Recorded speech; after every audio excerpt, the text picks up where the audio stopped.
کیڑوں کی امراض کی اموات بھی، ہاں جی، وہ جب اس کی اموات مرض کی لپیٹ میں آتے ہیں یا ان امراض کی، تو ان لا محالہ یہ منتج ہوتے ہیں موت پہ اور ان کی اموات واقع ہوتی ہیں۔ اسی طرح سیپٹسیمیا بھی مرض اس میں پایا گیا ہے۔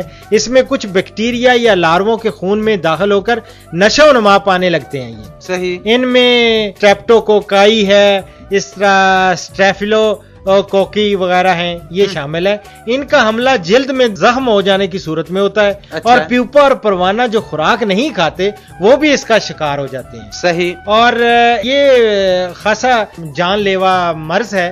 اور اسی طرح ایک اور، لیکن اس کے لیے میں آپ کو یہ عرض کروں کہ یہ بیماری لاروں کے زخمی ہونے یا چوٹ لگنے کی وجہ سے پھیلتی ہے، ٹھیک ہے، اور متاثرہ لاروں کو صحت مند لاروں سے جلد ہی، میں سمجھتا ہوں کہ ان کو الگ کرنا ضروری ہے، اور بیمار لاروں کو جلد جلا دیا جاتا ہے یا زمین میں گہرے گڑھے کھود کر دبا دیا جاتا ہے، ٹھیک۔ اور ریشم کی ہر فصل اٹھانے کے بعد افزائشی کمروں اور زیر استعمال سامان کو فارملین کے 2% محلول سے دھونا وہ نہایت ضروری ہے۔ صحیح۔ اسی طرح ایک اور ہے سوٹو ڈیزیز ہے، یہ بیماری جو ہے یہ بھی ایک بیکٹیریا ہے، اس کو کہتے ہیں بیسیلس سوٹو، اس کی وجہ سے پیدا ہوتی ہے۔ یہ جرثومہ ایک زہریلا مادہ پیدا کرتا ہے، اور یہ بیماری اسی زہریلے مادے کی بنا پر ہوتی ہے۔ اور یہ اس کے لیے بھی ملک صاحب آپ کو عرض کروں کہ سوٹو نامی بیماری کے جرثومے شہتوت کے پتوں، ہوا اور پانی میں بھی پائے جاتے ہیں۔ اچھا۔ اس بیماری کے انسداد کے لیے ضروری ہے کہ جرثومے اور ان سے پیدا شدہ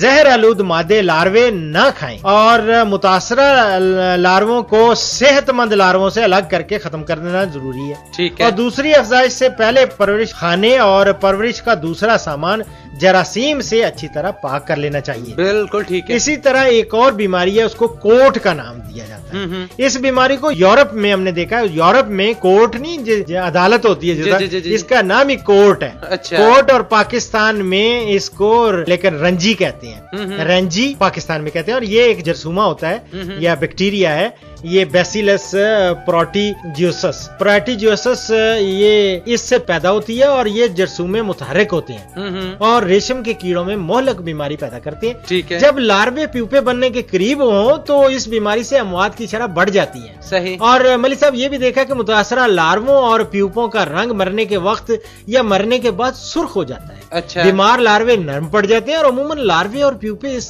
بیماری سے متاثر ہوتے ہیں، اور اس بیماری کے جرثوموں کا ریشم کے کیڑوں پر حملہ انفرادی نوعیت کا ہوتا ہے۔ یہ بیماری بڑے پیمانے پر وبائی صورت اختیار نہیں کرتی، یہ یاد رکھیں، اور متاثرہ لارووں کو اگلی نسل کے بیج تیار کرنے کے لیے استعمال میں نہیں لانا چاہیے۔ صحیح۔ اس بیماری کے تدارک کے لیے صفائی، بیمار لارووں کی علیحدگی، زخم یا چوٹ سے بچانے کے لیے لارووں کو احتیاط سے پالنا، اور بیمار لارووں کا بر وقت خاتمہ ہونا وہ نہایت ضروری ہے۔ اور کمروں اور زیر استعمال سامان کو جراثیم سے، جس طرح میں نے پہلے عرض کیا کہ فارملین کے 2% سولوشن 2% محلول سے وہ دھونا چاہیے۔ صحیح۔ اسی طرح وائرس کی بیماریاں بھی اس پہ حملہ آور ہوتی ہیں، جس میں بہت ساری وائرسی بیماریاں ہیں۔ اس میں گراسری ہے، اور گراسری کے علاوہ اور بھی بیماریاں ہیں۔ فیزیولوجیکل ڈس آرڈرز بھی کافی آ جاتے ہیں۔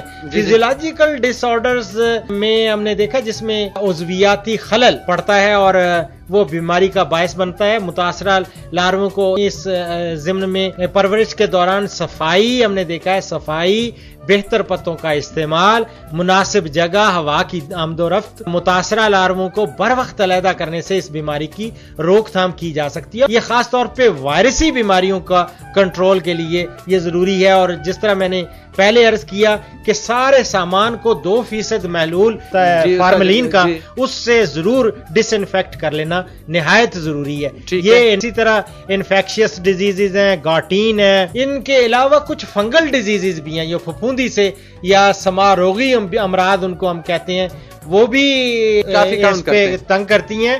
اور لیکن جو فنگس کی بیماریاں ہیں ان کی روک تھام کے لیے کیڑے کی افزائش کے دوران اور 2 نسلوں کی درمیانی مدت میں مختلف احتیاطی تدابیر اختیار کی جاتی ہیں، اور پہلے مرحلہ میں متاثرہ لارووں کی علیحدگی اور ان کی تلفی شامل ہے۔